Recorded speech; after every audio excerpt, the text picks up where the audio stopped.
Bienvenidos nuevamente, mis amigos, a esta presentación importante de nuestros monumentos de profecía, y le damos la bienvenida a aquellos que están observando el video en todo el mundo. Y nos da mucho gusto y nos emociona, y es un privilegio de abrir la palabra de Dios con ustedes. La presentación de esta noche es muy importante y puede ser muy difícil, no solo para mí, para presentarla en un espíritu adecuado, que esté clara, pero para recibir y escuchar. Así que ruego a Dios que todos estemos orando en nuestros corazones, como dice en Apocalipsis, que el Señor nos dé los oídos para escuchar lo que el Espíritu le dice a la iglesia. Ahora vamos a iniciar al hacerlo con el título de la lección es El baile mortal de la hija. Y se basa en la historia que encontramos en varios de los evangelios, sobre todo Marcos 6, versículos 17 al 29. Tiene que ver con Juan el Bautista y cómo llegó a su fin. El rey Herodes, el hijo del rey, que trató de matar a Jesús de bebé. Él creía que Juan el Bautista era profeta, pero lo que sucedió fue que Herodes le robó la esposa a su hermano Felipe. Su nombre era Herodías. Felipe tenía el territorio al norte de Galilea y Herodes tenía el área de Galilea y la región que rodeaba a Jerusalén. Y Juan el Bautista tuvo la audacia de decir que eso era adulterio. Este era el rey. Y ahora su esposa, que le había quitado a su hermano, era un rey más rico y estaba más atraída a un hombre más joven, y Juan el Bautista le comenzó a decir que era pecado y que era adulterio, y lo dijo públicamente porque él está llamando al arrepentimiento a la nación, y el rey debe ser mejor ejemplo, y eso la enfureció a ella, al grado de presionar a su esposo a encarcelar a Juan. Eso lo encontramos en Lucas 3, 19-20. Entonces Herodes el tetrarca, siendo reprendido por él por todas las maldades que Herodes había hecho, encerró a Juan en la cárcel. Pero lo dejó allí en la prisión. Tuvo miedo de hacerle algo, no solo porque la gente lo amaba y lo respetaba, sino él creía que el poder que tenía Juan tal vez podría ser el profeta de Dios, y no le iría bien si matas a los profetas. Así que le salvaba la vida a Juan. Herodías ideó lo que pensaba que era un plan infalible. Llegaba el cumpleaños de Herodes y planeó una gran fiesta e invitó a todos los personajes importantes de su reino. Y después de tomarse unas copas, a él le gustaba ver a su hija, a la joven Salomé, salir a bailar. Y salió e interpretó un baile provocativo y seductivo, y como se había imaginado, él solía hacer promesas rimbombantes. Le dijo: ¿qué deseas? Hasta la mitad de mi reino será tuyo. Trataba de mostrarle a sus invitados su generosidad. Hasta la mitad de mi reino, lo que quieras es tuyo. Ella no sabía qué pedir. Fue a visitar a su mamá y le dice: ¿qué le pido? Ella no le pidió una tarjeta de regalo de Liverpool o Ciudad de París. Su mamá dice: tú quieres en este momento la cabeza de Juan el Bautista en un platón. Y el reino, cuando escuchó eso, se puso muy triste. Pero había todos los invitados frente a él, y cuando un rey hace una promesa en público, debe cumplir su palabra. Así que después del consejo de su madre, Herodes tuvo que cumplir su promesa. Envió un verdugo a la prisión, y sin fanfarria ni formalidades, el profeta fue ejecutado allí mismo en la prisión, totalmente solo. Y sus discípulos vinieron y recogieron su cuerpo. Así que lo que quiero que noten especialmente es que durante el período del ministerio de Cristo, Jesús había iniciado su ministerio, hubo un equipo madre e hija que persiguieron a los profetas de Dios. No solo Herodes se lo hizo a Juan el Bautista, pero más adelante estuvo involucrado en el juicio de Jesús también. Ya sabes, la Biblia nos dice que hubo otro rey del Antiguo Testamento. Y es la primera pregunta de la lección. Número 1. ¿Qué otro equipo de madre e hija del Antiguo Testamento persiguió al pueblo de Dios? Lean la respuesta en Primero de Reyes 18:13. Esa infame reina de los reinos del norte, su nombre fue Jezabel. Cuando uno escucha el nombre Jezabel, ¿ese te da buenas imágenes en la mente? ¿O generalmente alguien que es malvada? No son muchos los que le ponen Jezabel a su hija, ni tampoco los que le ponen Nerón a sus hijos. Es un nombre que le dan a su perro, ¿verdad? Fue una persona registrada en los anales de la historia bíblica como infame por matar a los profetas de Dios. Trató de matar a Elías en más de una ocasión. Mató a muchos otros profetas y lo que quiero que noten de Jezabel, tuvo una hija cuyo nombre fue Atalía.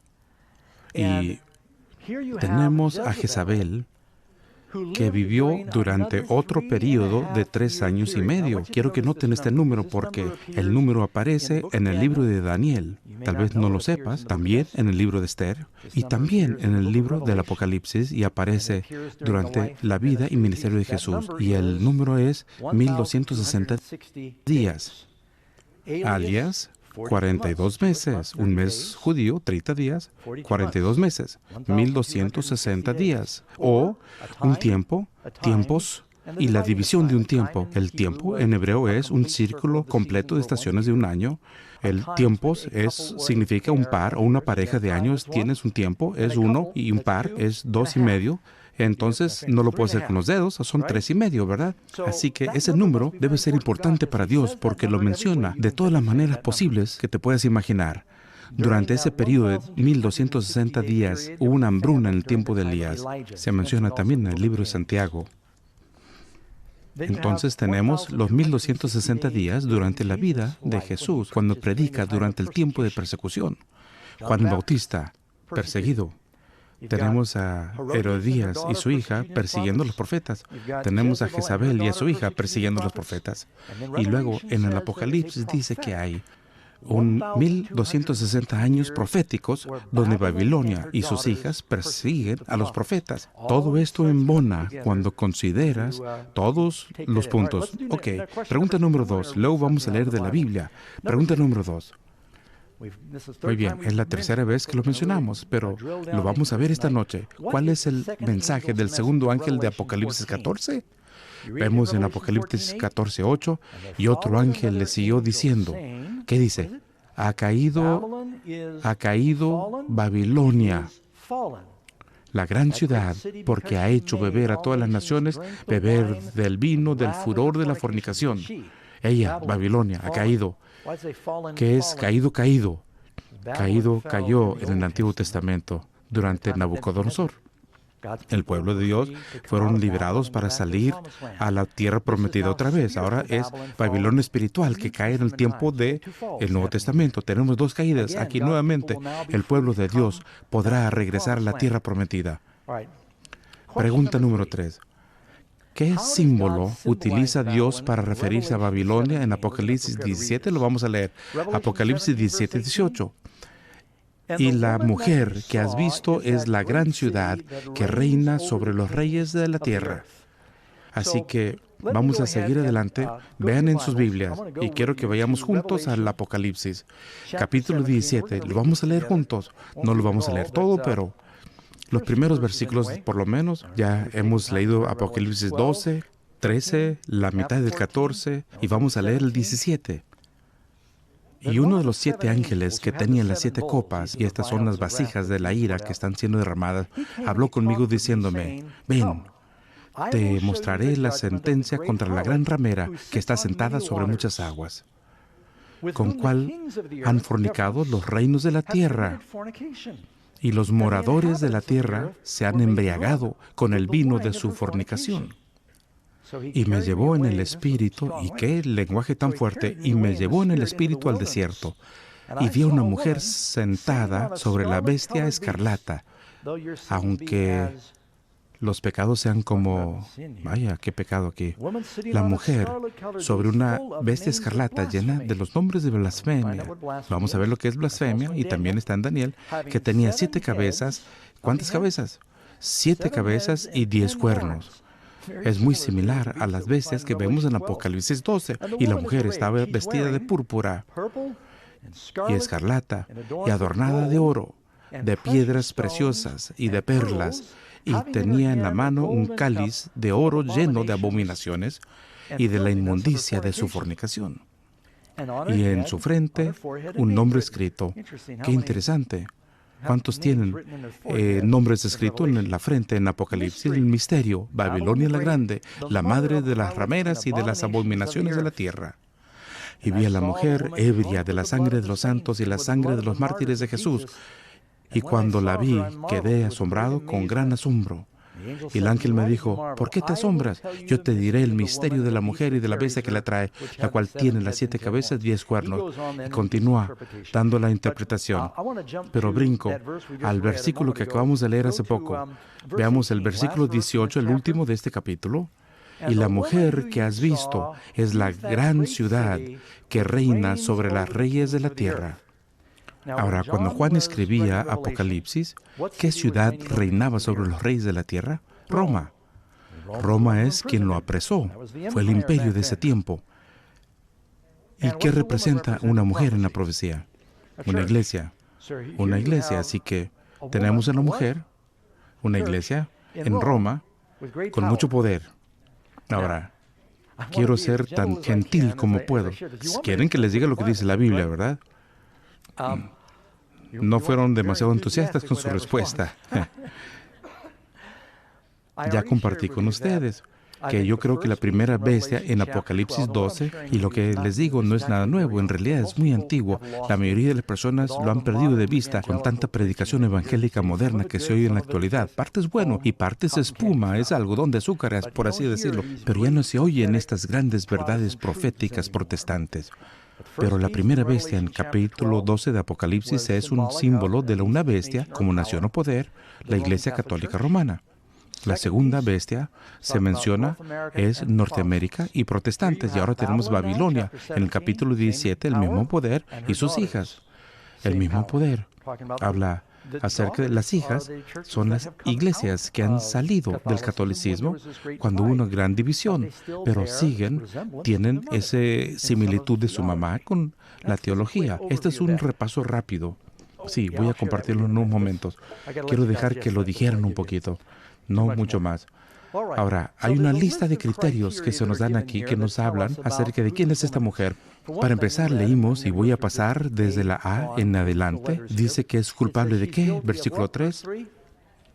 Blasfemia. Este es un repaso, le dimos varias citas en una lección previa. Dice las pretensiones hechas por el poder católico romano de sus prerrogativas divinas. Esta es otra. El Papa es de tan grande dignidad y tan exaltado que no es mero humano. Es como si fuera Dios y el vicario de Dios. Y una definición bíblica de blasfemia es reclamar la prerrogativa del personaje de Dios. Y es blasfemia. Ponerte en el lugar de Dios. ¿Cuál es el pecado que no tiene perdón? Blasfemia contra el Espíritu Santo. No digo que seguramente habrá papas en el cielo. Tampoco digo que una vez que una persona dice esto, no puede recibir perdón, porque no es solamente blasfemia. Dios no dice blasfemia, no puede ser perdonado. Es la blasfemia contra el Espíritu Santo, no se puede perdonar. Hay una diferencia, ¿verdad? Y eso nos dice algo un poquito acerca de la vestimenta. ¿Qué dice que viste? Está vestida de púrpura y escarlata. Y no sé cuántos de ustedes han visto un cónclave del Vaticano, pero los obispos visten de escarlata y los cardenales visten, o más bien, los cardenales visten de escarlata y los obispos de púrpura. Tal vez lo tengo al revés, pero déjenme enderezarlo. Vamos a ver, aquí lo tengo en las notas. En funciones oficiales deben usar lo que les dicen. Es escarlata para los cardenales, los obispos usan púrpura. Son los colores oficiales. Eso concuerda con esta definición. ¿Y qué más dice que viste la mujer? Oro, perlas, piedras preciosas. ¿Saben ustedes que la Iglesia Católica Romana es la institución religiosa más rica del mundo y está con las corporaciones más ricas del mundo? Solamente en bienes raíces, en la mayor parte de las ciudades del mundo tienen bienes raíces en lugares electos. Se debe a que las primeras cosas que sucedía, especialmente en Sudamérica, se desarrollaba el pueblo alrededor de la iglesia que quedaba en el centro del pueblo. Había una gran plaza. Y desde la Catedral San Patricio, en Nueva York, hasta la Basílica de San Pedro, en el centro de Roma, puedes ir alrededor del mundo y solo en bienes raíces. ¿Cuántas personas conoces que sean dueñas de múltiples ejemplares de arte por Miguel Ángel y Leonardo da Vinci? ni mencionar. No sé si sea siguiendo verdad, pero solo unos años atrás eran los dueños de la mayor cantidad de plata en el mundo y tantos otros tesoros inestimables del mundo. Son una organización sumamente rica y a pesar de la ira por las demandas judiciales que les ha llegado en los años recientes debido a situaciones indecentes que han sucedido. Letra C, se la llama la madre. Ahora, tal vez no sepan, pero el Papa es el pastor de una congregación particular, no solo la iglesia en general, pero en Roma tienen la iglesia laterano.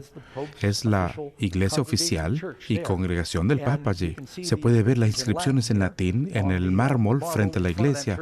Esto es lo que dice su traducción: la Sagrada Laterana, madre y cabeza de todas las iglesias de la ciudad y del mundo. Hablando de la ciudad de Roma y del mundo. Así que frecuentemente utilizan el título diciendo que son la iglesia madre. Y ellos dicen, bueno, pues los protestantes que salen de la iglesia madre son hijos extrañados que deben regresar. Y no sé si alguno hice un video que llegó a ser un YouTube hace unos meses, donde el Papa Francis hizo una apelación sentida a los protestantes. Fue presentada en la conferencia evangélica Kenneth Copeland. ¿Alguno lo vio? Tiene como 600,000 o más de 1,000,000 realmente, porque está en 2 diferentes sitios y en realidad es una apelación muy directa a los hijos extraviados que regresen y lo vamos a volver a recibir. Estuvo tan bien hecho que me hizo pensarlo 2 veces. Vaya, qué linda apelación, dije. Y mira, la Biblia dice, espérate un poquito, aquí vemos problemas teológicos, no va a funcionar. Letra D, dice, tiene hijas rameras, quienes también han caído. Ahora, tal vez debo decirlo rápidamente para que nadie lo malentienda. Yo no estoy escogiendo estas palabras, Dios lo hizo.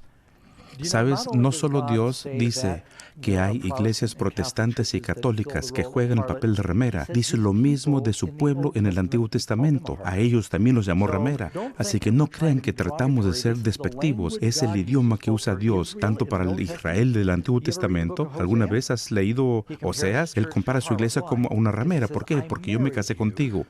Pero andas con otras amantes al adorar a otros dioses. Ellos, su pueblo, el Antiguo Testamento, se hicieron idólatras y se involucraron adorando a otros dioses, mezclando la adoración de Baal con la adoración de Dios.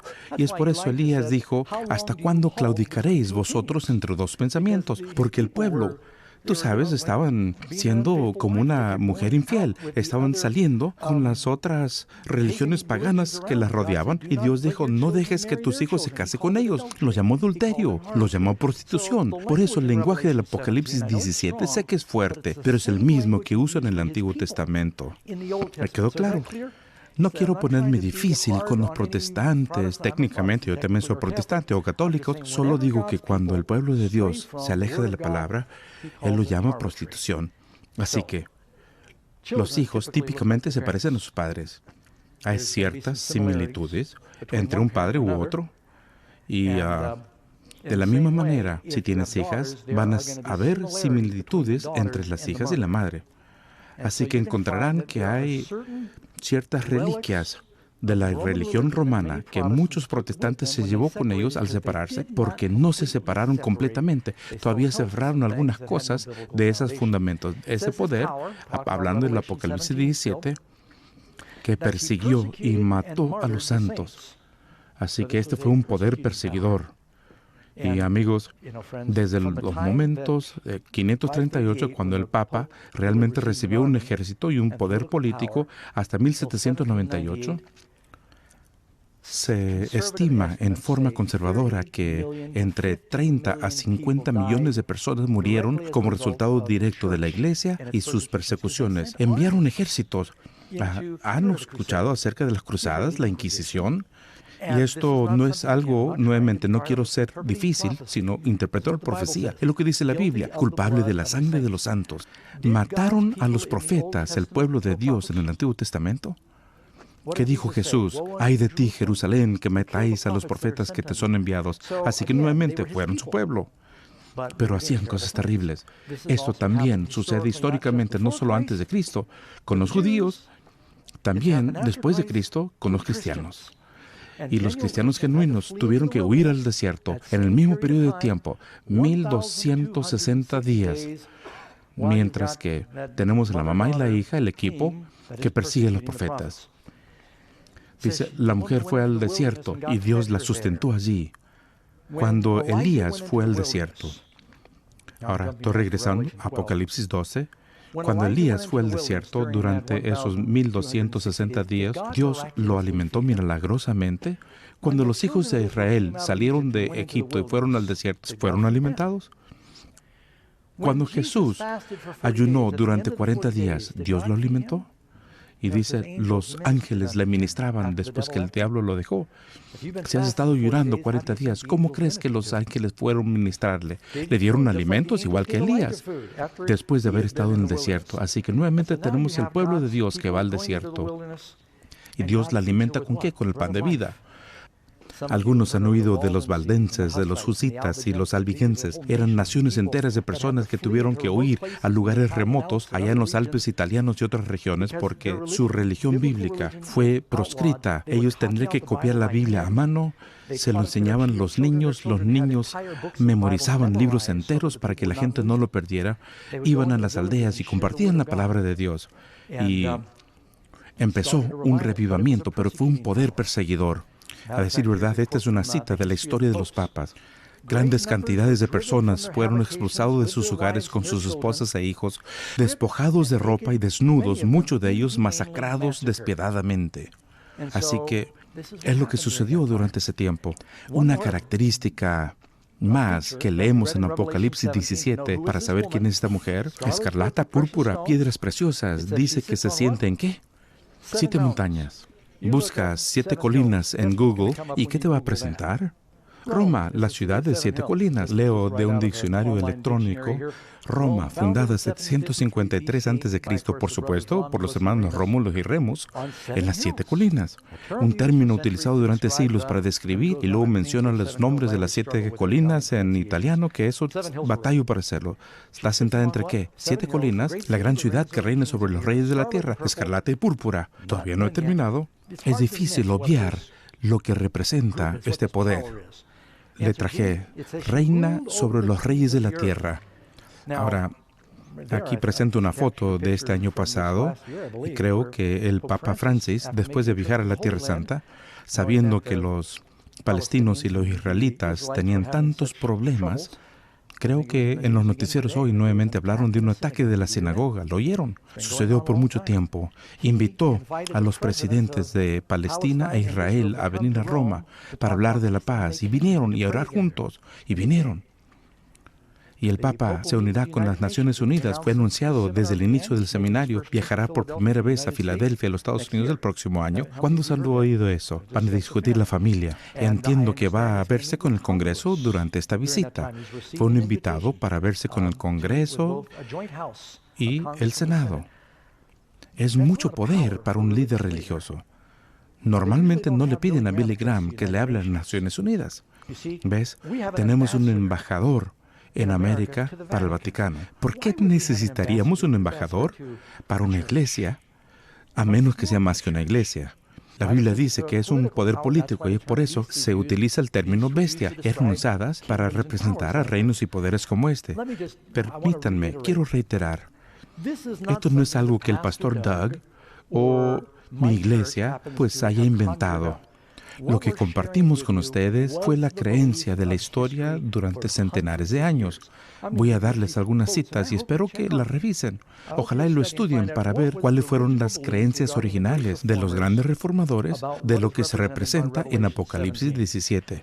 Muy bien, aquí hay una cita de Martín Lutero, y ya saben lo que él cree. Basado en los estudios proféticos de Martín Lutero, él finalmente dijo, somos de la convicción que el papado es la sede del anticristo verdadero y real. Podría compartir cientos de citas solo por Lutero. Juan Calvino, presbiteriano. Obviamente Martín Lutero, luterano. Juan Calvino, presbiteriano. Algunos piensan que somos demasiado severos y críticos cuando decimos que el pontífice romano es el anticristo.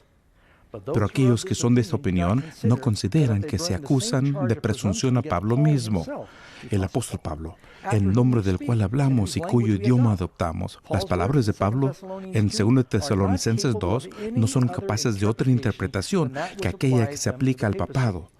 Esto fue tomado de su libro Institutos de la Religión Cristiana, que es un clásico. Juan Knox, presbiteriano, el gran reformador escocés. Dice, Juan Knox procuró contrarrestar lo que él llamaba la tiranía que el mismo Papa ejerce durante tanto tiempo ejercida sobre la Iglesia. Como verán, no habla de un Papa en particular, dice edades, es el oficio del que habla. Y Francis puede ser que sea un hombre maravilloso, así como Lutero. Finalmente concluyó que el papado era el mismo anticristo, el hijo de perdición del cual habla Pablo. Roger Williams, ¿eres un americano? Uno de los fundadores es el que estableció la separación entre la Iglesia y el Estado en los Estados Unidos. Pastor Bautista dijo, el supuesto vicario de Cristo en la tierra, que se sienta como Dios sobre el templo de Dios, se exalta a sí mismo, no solo sobre todo lo que llamamos Dios, pero sobre todas las almas y conciencias de todos sus vasallos, y sí, sobre el Espíritu de Cristo y sobre el cielo, pensando cambiar los tiempos y las leyes, pero es el hijo de la perdición. La confesión de Westminster, ¿saben cuántas iglesias la han adoptado? Solía ser el 50% de las iglesias. Pensaban que era una confesión válida de virtualmente todos los cristianos que podían adoptar. Así reza, no hay otra cabeza de la iglesia más que el Señor Jesucristo, ni tampoco el Papa de Roma podría hacerlo. Pero aquel anticristo, ese hombre del pecado, el hijo de perdición que se exalta a sí mismo en la iglesia contra Cristo y contra todo lo que llamamos Dios. Cotton Mather, teólogo congregacional, los oráculos de Dios predijeron el surgimiento del anticristo en la iglesia cristiana. Y en el Papa de Roma, todas las características de aquel anticristo se manifiestan tan maravillosamente que si alguien lee las Escrituras y no lo ve, padecen de una maravillosa ceguera. John Wesley, fundador de la Iglesia Metodista, hablando del papado, dice, es en un sentido empírico el hombre de pecado, en la medida que incrementa toda la clase de pecados sobre la medida. También es acertadamente señalado el hijo de la perdición, que ha causado la muerte de incontables multitudes, tanto entre sus opresores como seguidores. Se exalta a sí mismo por encima de todo lo que se llama Dios o que es alabado, reclamando los más elevados poderes de honra, reclamando las prerrogativas que le pertenecen solo a Dios. Y esto es del libro La gran nube de testigos Wycliffe. ¿Han oído de los traductores Wycliffe? No tendrías Biblia en inglés si no fuera por él. Tyndale. ¿Han oído de los traductores de la Biblia Tyndale? No tendríamos Biblia en inglés de no ser por él. Lutero, Calvino, Kramer, John Bunyan, autor del Progreso del Peregrino, Jonathan Edwards, el reformador americano, Charles Spurgeon, Bishop Riley, el Dr. Martin Lloyd Jones, entre otros, vieron el oficio del Papa como el anticristo. Esto viene del libro Todos los caminos llevan a Roma, y corté muchos de las referencias porque esto ya se ha hecho muy tedioso. Pero ¿cuán a menudo escuchas esto en estos días? No es popular, definitivamente, no es algo políticamente correcto. La pregunta es, ¿será bíblico? ¿Por qué creen que tantas de estas profecías han sido distorsionadas y no se comparten?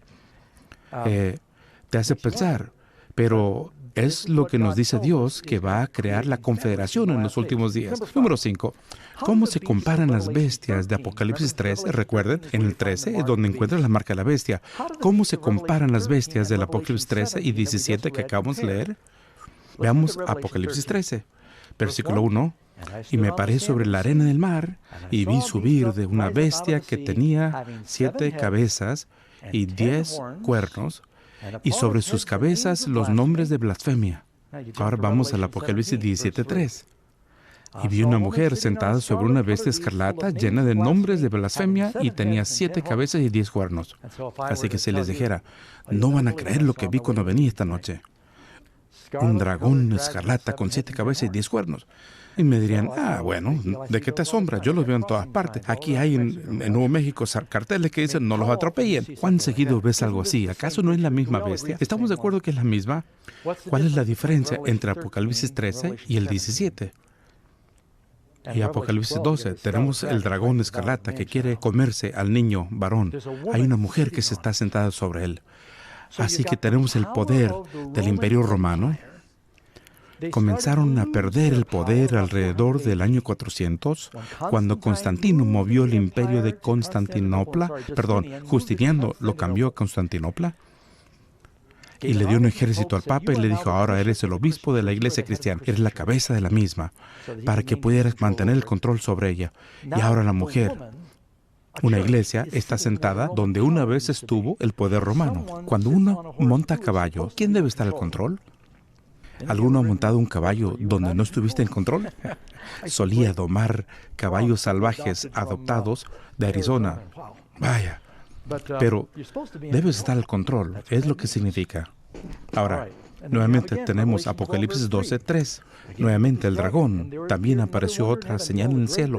Y aquí un gran dragón escarlata que tenía 7 cabezas y 10 cuernos y 7 diademas. Y ya sabemos lo que representan las 7 cabezas. Las 7 colinas de qué ciudad? Roma. ¿Siguen conmigo? ¿Seguimos, amigos? ¿O son mis enemigos porque les digo la verdad? Es lo que dice Pablo. Número 6. ¿Cuál es el significado y origen de la palabra Babilonia? Génesis, y lo vemos en Génesis, capítulo 11. Dice en Génesis 11, 4, 6, 7 y 9. Recuerden, edifiquemos una ciudad y una torre cuya cúspide llega hasta el cielo. Y el Señor dijo, descendamos y confundamos allí su lengua, para que ninguno entienda que lo que habla su compañero. Por eso fue llamado esa Babel, porque allí el Señor confundió el lenguaje de toda la tierra. ¿Por qué le decimos bebé a los bebés? Porque balbucean. De allí viene la palabra balbucear. En la Torre de Babel, cuando no se entendían unos a otros, comenzaron a lo que parecía ser bucearse en forma bárbara. Y no se pierdan este punto porque volverá a surgir en la lección de esta noche. En la Torre de Babel, cuando hubo confusión de lenguas, construían una torre para supuestamente salvarse a sí mismo en caso de que Dios quisiera volver a destruir la tierra. Ellos querían tener un buen nombre para sí mismos y Dios les confundió el lenguaje. Hubo una confusión de lenguas, ¿verdad? Es una confusión de lenguas. ¿Es algo bueno? Dice la Biblia que Dios no es el autor de la confusión. Leemos en 1 Corintios 14, dice Dios, si vas a hablar en otro idioma, debe tener un traductor y hacerlo en orden, porque Dios no es el autor de la confusión. El que hable, que lo haga 5 palabras con entendimiento para instruir a los demás, y es mejor eso que 10,000 en otro lenguaje. Pablo dice, si la trompeta diera un sonido incierto, sigo en 1 Corintios 14, ¿quién se preparará para la batalla? Así que si vas a hablar, habla palabras fáciles de entender. Es mejor profetizar que hablar en lenguas, porque al profetizar está siendo edificado. Hay texto tras texto. Se ven muchas iglesias protestantes y católicas carismáticas donde la gente balbucea en forma no acorde a la Biblia, en iglesias donde no saben lo que están diciendo, nadie tampoco, nadie les traduce. Y no quiero ser criticón, pero eso, yo creo en los dones de lengua, yo creo en todos los dones del Espíritu, pero hay mucho balbuceo que sale de algunas de las iglesias y es diferente a lo que hicieron en Pentecostés. Y en el Pentecostés lo que tuvimos es, el Señor le dio a los discípulos la habilidad de hablar en los idiomas de los judíos que visitaban de todo el Imperio Romano, con el propósito de dar el entendimiento para que escuchemos hablar en nuestros idiomas las maravillosas obras de Dios. Sabían lo que decían y por eso se arrepintieron y se convirtieron. Podían entender, es la bendición de Dios. La maldición de Dios es la confusión, no la comprensión. ¿Hace sentido? Pero eso pasa en las iglesias ahora también. Número 7. ¿Cómo describe Dios a Babilonia al instar al pueblo para que salga de ella? Apocalipsis 18:2. Y clamó con voz potente diciendo, ha caído la gran Babilonia. Y dice, y ha hecho habitación de demonios y guarida de todo espíritu inmundo. Y luego sigue diciendo, salid de ella. Salid de ella. ¿Qué? ¿Era mujer? Pueblo mío, para que no seáis partícipes de sus pecados, y es la parte que no quiero que pierdan, ni recibáis parte de sus plagas. Dios nos invita a salir de Babilonia antes de las últimas 7 plagas en Apocalipsis. Eso es serio. Ahora, le voy a dar una historia bíblica que nos ayude a ilustrar su importancia. Abraham, Isaac y Jacob, los 3 grandes patriarcas, salieron de Mesopotamia, es ahí donde está Babilonia. Trajeron a sus esposas de Babilonia a Canaán, la tierra prometida. Dios le dijo, voy a darles esta tierra. Cuando llegó el momento de que Abraham encontrara una esposa a Isaac, le dijo a Eliezer, su siervo, que mi hijo no se case con una de las chicas paganas de la localidad. Sé que estamos en la tierra prometida, pero estamos rodeados por paganos. Él debe casarse con una chica que adore a Jehová. Ve a Mesopotamia. Tómale una mujer, Rebeca, sácala, y ya saben bien la historia. Él le dio de tomar a los camellos y Dios contestó una oración y fue escogida para ser la madre de Israel, por así decirlo. Bueno, literalmente, madre de Israel, porque dio a luz a Jacob, que más adelante se llamó Israel. Sale de Mesopotamia a la tierra prometida. Es tiempo que se case Jacob. Rebeca le dice a Isaac, me duele mucho que Esaú se haya casado con estas chicas paganas. Mi vida no significará nada, dijo. Si se casa con una de las jóvenes de la localidad, debe casarse con una señorita que crea en Jehová y regrese a Mesopotamia. Consigue una esposa, en realidad consigue 4 esposas, parece que estaban en oferta, las trajo a todas consigo. Bueno, no es exactamente como lo que sucedió, ¿verdad? Pero las trajo otra vez a la tierra prometida. Y luego tenemos a los hijos de Israel que están llevados a Babilonia en tiempo de Nabucodonosor. O sea, no hay gente como los judíos. Si no crees en la Biblia por ninguna otra razón, el judío debiera ser una razón para creer en la Biblia, porque no hay otro pueblo en el mundo que ha sido conquistado y desposeído de sus tierras en 3 diferentes ocasiones y regresan a la tierra y todavía retienen su lenguaje y cultura. Es decir, es un milagro, no sé cómo la gente lo puede negar. Y luego tienen el libro que ha cambiado el mundo. Fueron llevados a Egipto, regresaron, fue a Babilonia, regresaron, fueron dispersos por los romanos y regresaron otra vez en 1948. ¡Vaya! Es sorprendente cómo este país, rodeado por tantos enemigos que quisieran aniquilarlos, sigue siendo una potencia mundial. Es más pequeño que California. Y bueno, así que están en Babilonia, pero no están ahí solo por un poco tiempo, están ahí durante 70 años. ¿Cuán cómodos estarían ustedes? Yo he estado aquí como unas 4 semanas y bueno, ya tengo todo aquí. Ya saben cómo es cuando vas a un campamento, uno trae suficiente para el milenio, ¿verdad? Así que han estado allí 70 años, tienen amigos, empleos, tienen sus raíces, todos los árboles frutales, vienen los abuelos y abuelas que han muerto en este país y de repente Dios le dice, Babilonia ha caído, los persas lo han conquistado, salgan de Babilonia a la tierra prometida. Hey, espérame tantito, yo sé que vinimos de la tierra prometida, pero ya echamos raíces aquí, estamos establecidos, tenemos familias, tenemos empleos. Y Dios le dije, voy a traer plagas a este lugar y si permanecen, van a llegar a ser parte de las plagas. Salgan. Ellos tuvieron que pasar penuria para salir de este lugar, de tantas cosas. Ellos hablaban el idioma.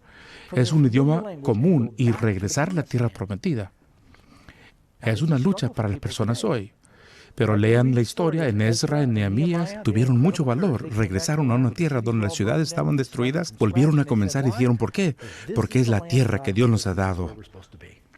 Y regresaron y volvieron a empezar. Le sucedieron cosas malas a los que permanecieron allá. Dios le dice, salid de ella, mi pueblo. Jesús dice, tengo muchas ovejas que no son de este redil, pero a ellos también debo llamar, y habrá un redil y un pastor. Cuando venga Jesús, ¿cuántos rediles? 1. ¿Por qué?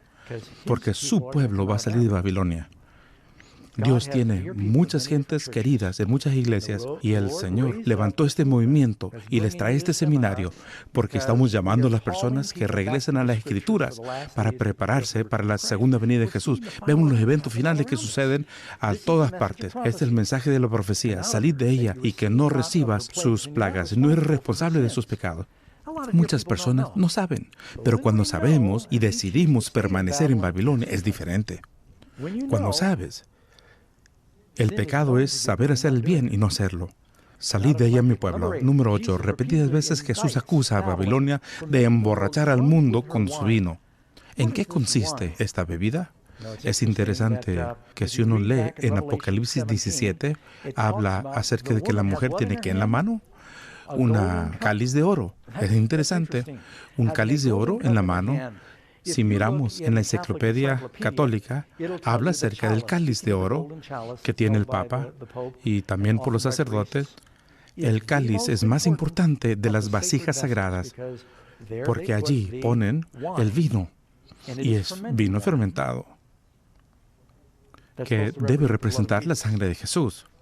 Y voy a detenerme aquí un poquito.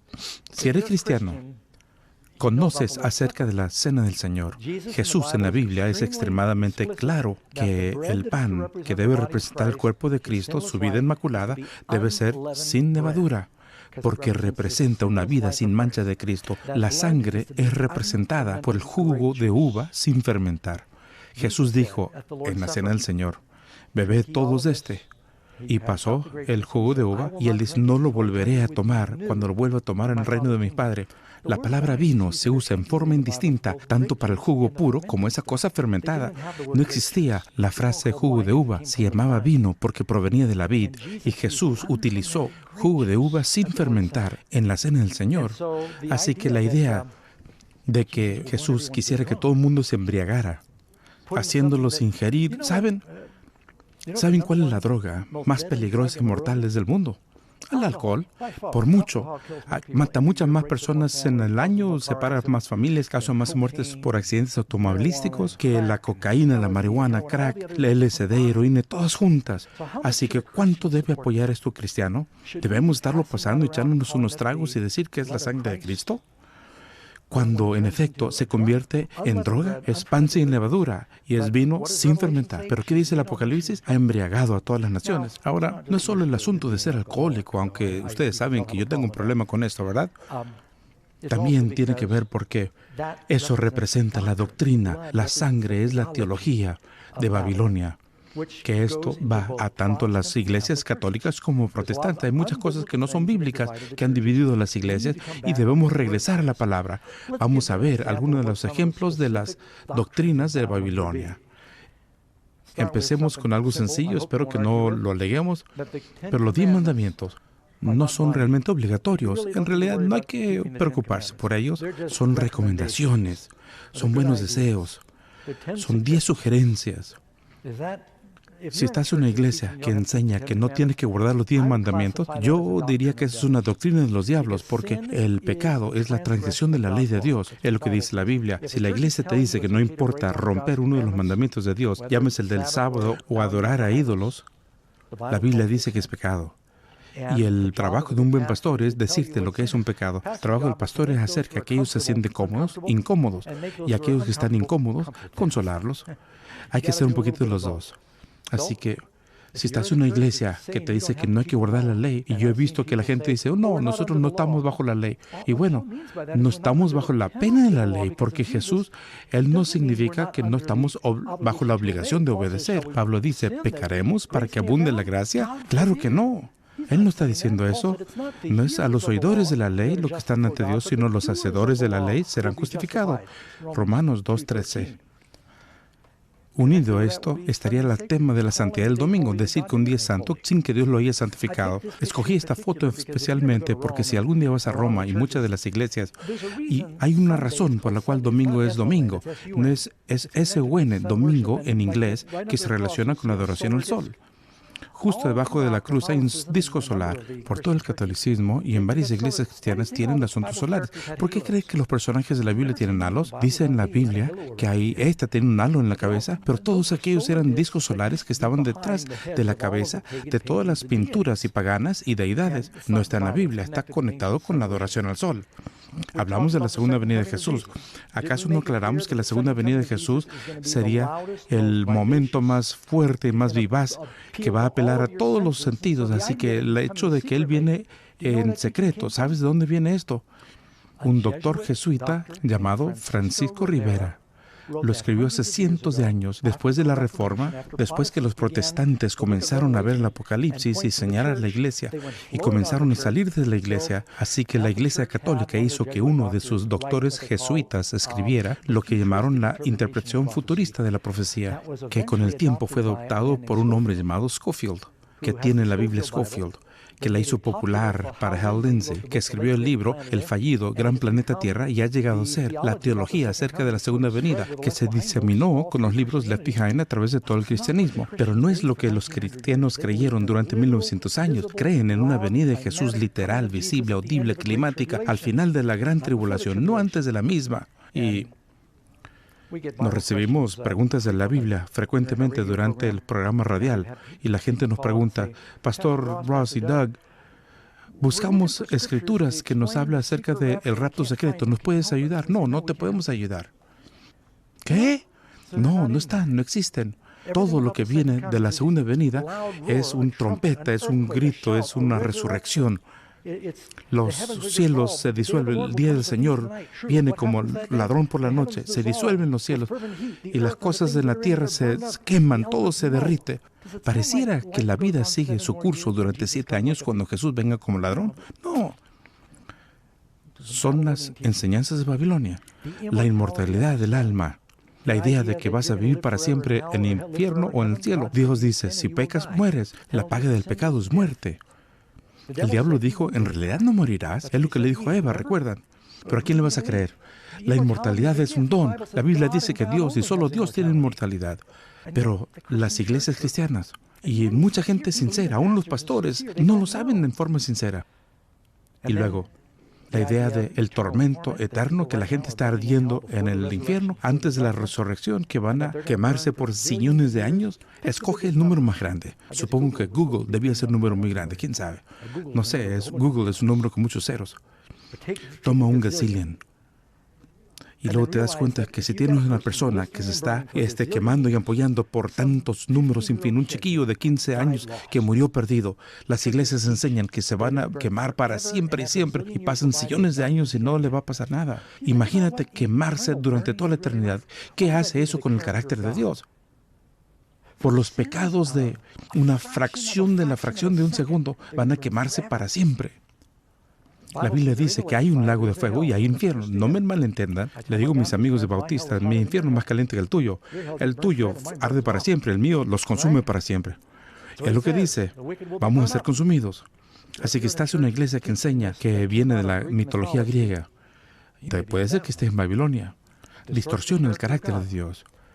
Si estás en una iglesia que dice que a tu dirigente debes decirle Padre, Jesús dijo, no llaméis a nadie Padre, tienes un Padre que está en los cielos. O confiesas tus pecados a ellos, confiésale a Dios y confesados las faltas uno a otro. El hombre no tiene el poder de perdonar el pecado. Lo único que yo te puedo perdonar es lo que me has cometido contra mí y yo a ti. Pero respecto a Dios, el hombre no puede perdonar eso. Y entonces ya hemos discutido todos los métodos falsos de bautismo que no están en la Biblia. Estos son asuntos serios. Estos son algunas de las doctrinas divisivas que existen allá. Letra H. Confusión de lenguas que están en muchas de las iglesias. Y yo creo nuevamente en el don de lenguas y quiero decirles, yo creo que alguna vez recibí el don de lenguas. En forma milagrosa, recogí a una persona que pedía un aventón y en Deming, Nuevo México, aquí en el estado. Iba yo hacia California, él no hablaba nada de inglés y yo nada de español. Y simplemente oré diciendo, Señor, he manejado mucho tiempo. Mira, son 2 días en este camión. Me gustaría tener a alguien con quien hablar. No tenía ni siquiera un radio, era una camioneta Chevy de 1954. Vi un hombre ahí en la carretera y lo levanté, él no sabía nada de inglés. Y yo dije, ay Señor, qué sentido del humor, mira nomás. Mi español era ordenar y en Taco Bell nada más, y es todo lo que sabía. Y mientras estábamos, yo oraba y pues él estaba buscando trabajo. Y cuando llegamos a California, estábamos conversando. Compartimos con él, él vino a vivir con nosotros, llegó a bautizarse. Y no se sorprendan porque yo le predico a todos, y yo estaba hablando español. Y hoy todavía recuerdo parte del español desde ese tiempo. Es el don de lenguas, donde el Dios te da la oportunidad de hablar en otro idioma que no has estudiado solo para diseminar el Evangelio. Número 9. ¿Qué poder va a apoyar a la bestia en los últimos días? Apocalipsis 13, versículos 11 y 12. Después, y ahora estamos en Apocalipsis 13, 11, otra bestia. ¿Que subía de qué? De la tierra.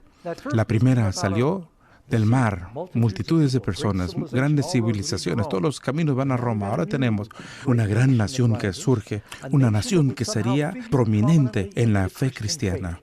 Llegó a ser una fortaleza para el cristianismo primitivo, los puritanos y los cristianos tempranos que llegaron buscando libertad de adoración, pero inicia con 2 cuernos como un cordero.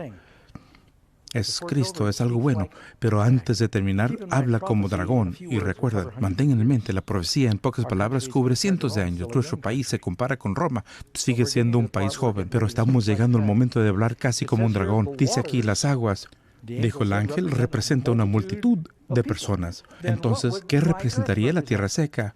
Un lugar comparativamente sin población. Es de aquí donde viene esta criatura. De allí viene después de esa fecha de 1798. Y aunque en 1776 fue cuando tuvimos la declaración, no fuimos reconocidos por los otros países de Europa hasta 1798 como un país independiente, porque estamos en una guerra revolucionaria y no sabían que iban a ganar. Pero en 1798 dijeron, bueno, son independientes. Entonces llegó a ser la fortaleza para el cristianismo protestante. Las cosas cambian.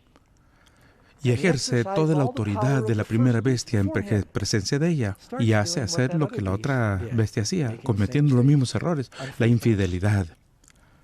Y hace que la tierra y los moradores de ella adoren la primera bestia cuya herida mortal fue sanada. Eso significa que la segunda bestia tenía que ser un poder suficientemente fuerte para decirle a los demás qué hacer. Yo sé que tenemos a los chinos y a los otros países que ahorita se están uniendo al poder mundial, pero respecto a la milicia, los Estados Unidos es más fuerte que China.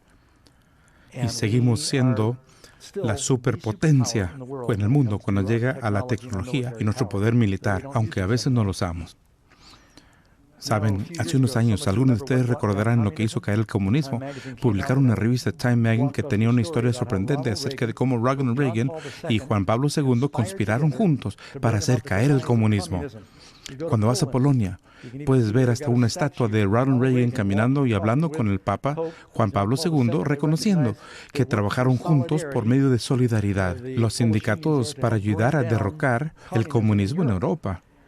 Y es interesante que cuando murió Juan Pablo II, ¿cuán a menudo ves tú a 3 presidentes americanos que siguen con vida hincados ante el Papa? Eso fue una foto épica. Y ya les mencioné, yo creo que se me hizo curioso que cuando uno ve la arquitectura entre Roma y el Vaticano y el monumento de Washington y el obelisco frente al Vaticano, hay tanta similitud. Los días de nuestra semana que usamos en el país, domingo, lunes, martes, romano, el calendario, no usamos el calendario inca, ni el maya, ni tampoco el judío, porque usamos el romano. ¿Por qué tenemos un mes llamado julio? Julio César. ¿Y por qué otro llamado agosto? Augusto César. ¿Saben por qué febrero es tan pequeño? Porque Augusto César no quería que julio fuera más largo que agosto, le quitó días a febrero. Así es. Y luego la influencia romana, el Senado, el gobierno, todo basado en ese fundamento greco-romano. Es una imagen de la bestia que seguir y le empieza a decir a las personas que adoren. Número 10. De acuerdo a la profecía, ¿qué cambio drástico tendría lugar en los Estados Unidos? Es aquí donde se pone interesante. Apocalipsis 13, 11 y 14. Comenzó como cordero, pero hablaba como dragón. ¿Cómo es que una nación habla? Una nación habla con lo que legisla, a través de las leyes, las reglas que hace que la gente obedezca, mandando a los moradores de la tierra que le hagan imagen a la bestia que tiene la herida de la espada. La palabra de Dios es lo que lastimó a la bestia y vivió, la sanó. Número 11. ¿Qué 3 poderes se unirá en contra del pueblo de Dios? Apocalipsis 16, 13. Y vi salir de la boca del dragón y de la boca de la bestia y de la boca del falso profeta 3 espíritus inmundos a manera de ranas. Noten que 2 tiene el Padre, el Hijo y el Espíritu Santo. El diablo también tiene su Trinidad. El dragón, la bestia y el falso profeta trabajarán juntos para engañar. ¿Dónde está el poder de la rana? ¿Alguien ha sido mordido por una rana? ¿O será que su poder está en la lengua? ¿Verdad? ¿Cómo es que atrapa las cosas la rana? Con la lengua. Nunca ha sido pateado por una rana, por lo menos no muy fuerte. Su arma es la lengua y va a ser a través de los espíritus falsos hablando cosas, mensajes falsos. Número 12. ¿Se unirán efectivamente en algún momento estas diversas organizaciones? Apocalipsis 16, 14. Pues son espíritus de demonios que hacen señales y van a los reyes de la tierra y en todo el mundo para reunirlos en la batalla de aquel gran día de Dios Todopoderoso, conocida como el Armagedón. Estas son las cosas que tenemos frente a nosotros. Tenemos otro estudio y alguien me preguntó, ¿qué es la batalla del Armagedón? Número 13. ¿Qué métodos efectivos utilizará esta coalición en los últimos días?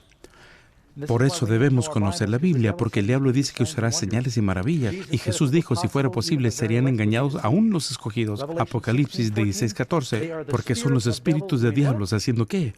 Obrando milagros. Habrá verdaderos milagros, aún en la sociedad cínica. Cuando vean los milagros, van a quedar sorprendidos. No serán efectos especiales. Apocalipsis 13:14, Él hace grandes maravillas. No cualquier maravilla, grandes maravillas. Así que hace descender fuego del cielo en la tierra ante los ojos de los hombres. ¿Y hace qué? Engaña a los moradores de la tierra por medio de esos milagros que tenía poder de hacer. No podemos creer lo que vemos con los ojos. Tenemos que ir por la palabra de Dios. Y esa será nuestra única seguridad, amigo. Número 14. ¿Qué impedirá que el pueblo de Dios de los últimos días sea engañado? ¿Cuál va a ser nuestra seguridad? Lo podemos leer en Isaías 8:20. A la ley y al testimonio. Si no dijeren conforme a esto, es porque no les ha amanecido. Hablando acerca de la Biblia, la palabra de Dios. Tenemos que poder decir, ¿por qué creemos lo que creemos? Esta es la roca que va a permanecer erguida. Dice Pedro, debemos estar listos siempre para dar respuesta a quien nos pregunta qué creemos. Lo que dice Jesús hoy, si escuchas su voz, no endurezcas tu corazón. Él quiere que tengamos el valor de decir, Señor, voy a la tierra prometida, estoy listo para dejar Babilonia. No es solamente salir de algo, es entrar a algo.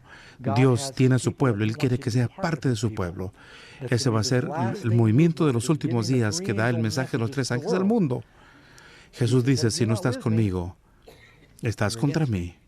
No hay lugar neutral.